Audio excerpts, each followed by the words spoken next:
Welcome, ladies and gentlemen, to the bold analysis. I have some two questions that I want to start this podcast with.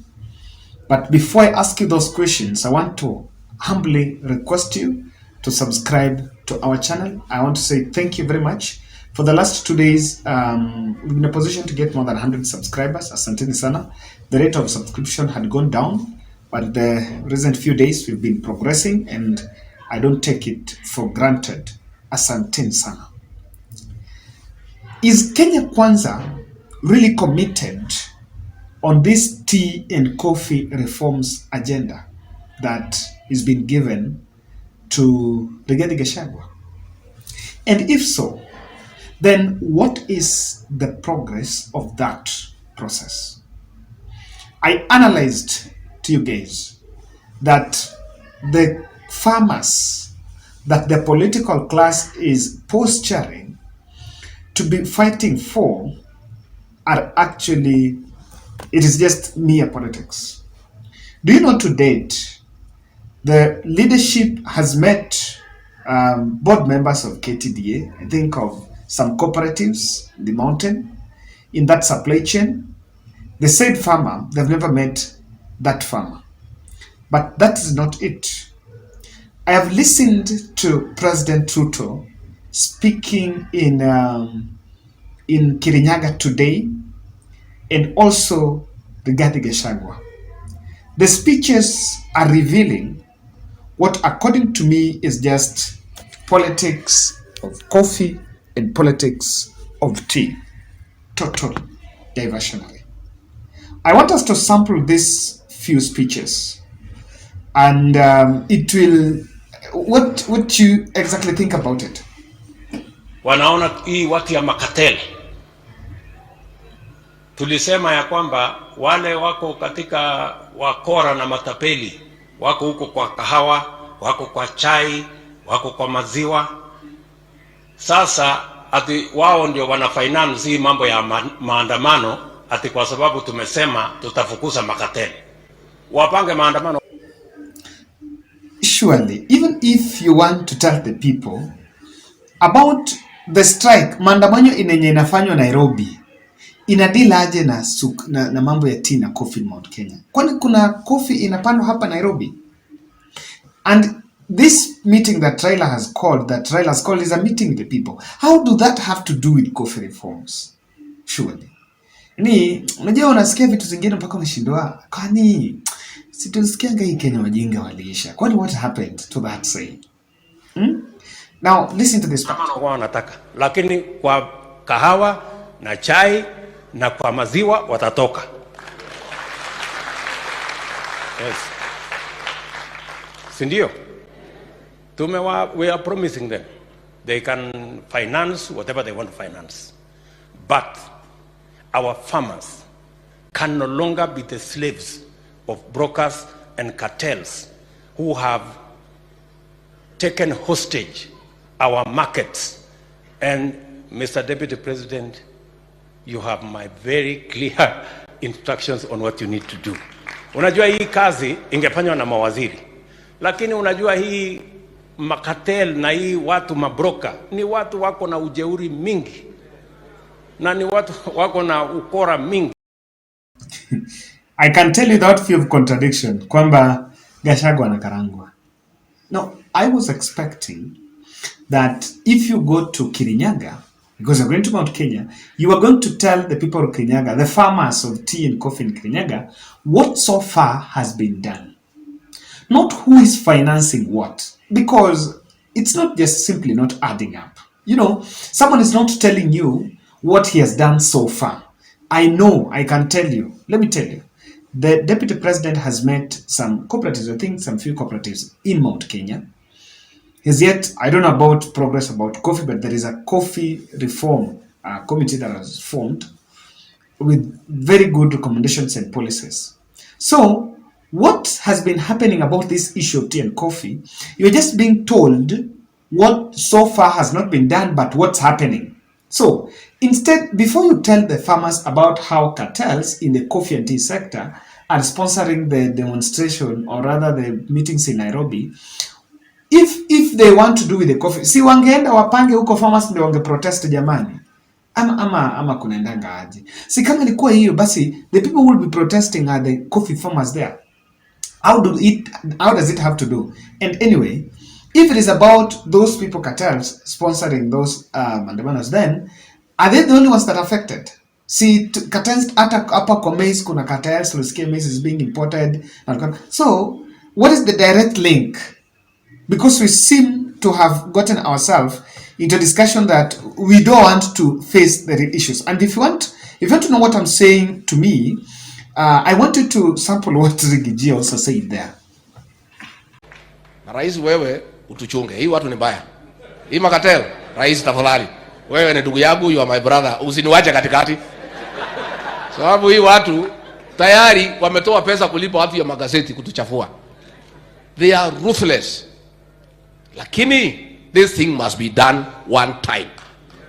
And why we could not succeed in assisting the farmer ni kwa sababu wale walikuwa kwa serikali ndio wenye kunyanyasa wakulima. Why we are going to succeed is because President William Ruto and I have no interest whatsoever in the coffee, tea and milk subsector. Let me tell you, what you're not being told here is, because they don't have interest, they will not do it. It's about their interest first. That's what they're not being told. The interest of the politicians comes first. And that's what you're not being told in all this coffee and tea story. We've gone to the people, we're telling the people how someone is sponsoring Mandamano to make sure that I don't know what happens where. We've told people about what this and that, but we are not telling people what we have done so far. The president's interest in tea ni ile majani chai anakunywa peke yake, kusema ongeza hii turungi ikuwe more better. Sisi hatuna interest yeyote. Na kwa hivyo rais wetu, vile umeniagiza tushikane na hawa, tumeongea na Wamuchomba na Gishimu tuunganishe tea and coffee as one caucus. We are going to meet the governors au makatel. Rais ameniambia between mkulima wa chai na mwenye kukunywa chai iko mlolongo hapa watu karibu 20. Ameniambia niondoe hiyo watu. Niwaondoe ama wakae? Tuwaondoe. Kati ya mkulima wa kahawa na mkunywaji wanatulipa 80 shillings, wanauza pale 3,000. Hii mlolongo watu 17 wanakula hiyo pesa. Sasa rais ameniambia wewe ondoa hiyo watu. Tuondoe. Now, have you told the farmer how he's going to make sure that tea na coffee yake imefika kwa auctioneers in US, in UK? To the auction house in UK. Have you told them? You know, it's a bit this thing is not that simplistic, Rigiji. It's not that simplistic. You know, where are we playing politics? And honestly, we know very well that it's a process. You can remove the 17, but how will that coffee come from that place mpaka ifike kwa ndege iende UK? Or not even UK, from that place to Nairobi here? There are logistics companies that are also doing it. There are these other people. Okay, we are all calling them cartels, but is this cartelism just a mirage? Is it just a word? Is it just a political word? Who are the cartels? Are we talking about middlemen as cartels? And in every supply chain, they're middlemen. So are we trying to do an experiment with tea and coffee? Because, and again, someone was asking, I think that was Wahome Thuko, who is a cartel? There is some ghost called cartel. Sawa, ashaogopa. Gachagua ashaogopa hiyo maneno. I'm telling you. We are taking time threatening the Mirage cartels, warning, telling the farmers how Uhuru is against them and here and there, and I'm like, Uhuru is no longer going to be on ballot again. Uhuru has done his part and is now going to retire in the Chaweri, as many people were told. So what is this thing? Now, that is not my problem. My problem is not that farmers are not being told so far about what has been done about coffee and tea progress. That's not it. My only challenge is this. Raila Odinga called a meeting in Kamkunji, and the meeting in Kamkunji, that is not the first time. He was there in December, and it is in Nairobi. This is coming after a whistleblower released a report that whether we agree with it or we are not agreeing with it is another discussion, but we have it. So Raila said he's going to Kamkunji to engage the people. And the Kamkunji meeting is coming days after that report. So we are political observers, we saw that Raila is making that meeting to talk to the people about what had happened. And that exactly was the discussion we've been having in this channel. So again, how does that meeting in Kamkunji, how has it been turned, the way it has been changed to become a meeting that was called by people who are against coffee reforms is a puzzle I cannot unravel. I don't know. Maybe I have a problem with understanding, but I honestly don't know. We are simply evading the question. And I saw someone saying it's diversionary. I tend to agree that it looks diversionary because the question was on the last election. The question on the whistleblower was on the election. And that is what triggered it. Even the last time Raila went to Kamkunji, it was triggered by the removal of the Chereras. And it was on the election. So if you look at the two meetings, if you look at the first Kamkunji and the second Kamkunji, both of them have been triggered with two events that are so on the side of election. The other time we were told it was Mandamano. I was there. It was very peaceful. And even the police never went there. And I think it was a very peaceful meeting. Now, why do you decide to create a narrative that someone is financing that Kamkunji rally? It's Kamkunji meeting. It's been called, demonized by all sorts of names, now being called Bandamano. Now you have turned the whole thing into becoming a coffee affair. What is the person financing that rally? So I don't know if rally is supposed to call a rally, then financing means paying people to go there or just putting up the tents, which the last time I was there, it was something simplistic that I know they can still put, even the party structures can still put. I don't get it. And someone will, in the comment section, I want someone who supports this narrative. In fact, someone who is supporting the narrative that Raila is going to Kamkunji because of the coffee and the tea issues that is being sponsored by those people. So if that is it, if the people in coffee sector are bankrolling Raila, and you believe that it is Uhuru Kenyatta.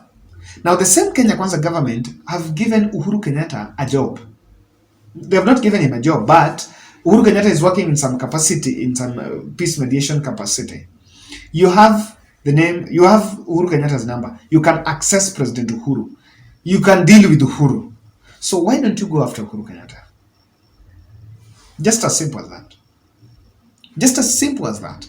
If you feel the issue is the person financing it, then why don't you go after the person financing it? You know, I listened to Cecil Karaoke. Get what she's saying. Na pia, Your Excellency, I don't know whether you know there was a meeting in Mombasa ya viongozi kadhaa na wanajijua, and I'll tell you their names. Nao ndio wana finance huyu mzee, na ndo tunataka kuambia hata wao wafanye nini, wakome. Na wakicheza, mimi mwenyewe nitasema majina yao. Muthenyari yore goro parigisi matige gututhumbura kana atia. Sorry, it's not Cecil Karaoke, Cecil Mberire, the Embu governor, speaking about it. I'm tempted to think about one thing, and that's why I want to say the coffee farmers and tea farmers in the mountain. Why don't you ask on the progress report? And I don't think, and I can tell you, I don't think the issue of dragging Raila into this conversation, for me, it's an escapist narrative. It's a bit of just escaping the real issues. And I am afraid that coffee reforms might remain a political currency to keep you afloat. It will remain a perennial problem that will be used to cement support on the ground. The issue is not on solving the problem, as the politician might tell you. The issue here is that it is being used to tell you how you are suffering. You know, is not going to solve it, and their interest is not on solving it. The interest is just reminding farmers how Uhuru and his people are against them, and that is why even when they start, you have to drag Uhuru's name into financing it. You know, that's simply what they're saying. It's a bit of an attack on the previous regime. And then I can tell you, you can read within the lines. This is just setting a ground for failure. If it fails, what's going to happen? I can tell you, this coffee and tea issue has been here since back then. And it is not something that requires an overnight success. It's not something you mobilize MPs and MCAs and village elders and people in the community to sit together and solve it. Come there with a solution and say tomorrow this is done. It's not it. It's a process. Because it's a supply chain. You have to disrupt the supply chain. Which, if you have to disrupt it, you will have to ensure that the farmers in the mountain can come together.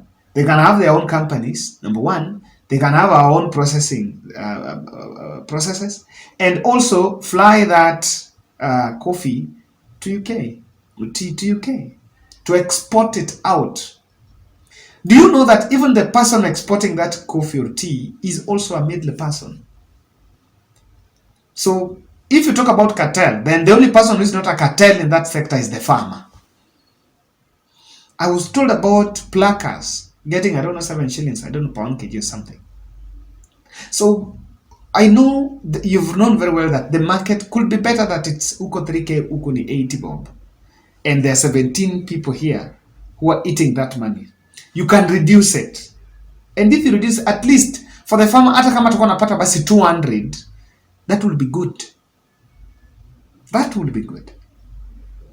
This matter is, you're not dealing with companies. You're dealing with subsistence farming, I can tell you. Too small units. It's not large scale that you can just come on one. Number two, there's something that baffles me. Martha Karua and Kalonzo Musyoka have spoken about that event. And they're the ones who are in Kenya. They're also members of Azimio. But it seems the thing has been narrowed down to Raila Odinga. And that makes it look suspicious. Why Raila? Coffee farmers, lakini hii ni Kenya bana, tutapambana. Tunajua sasa hapa kila mtu apambane na hali yake. That's it.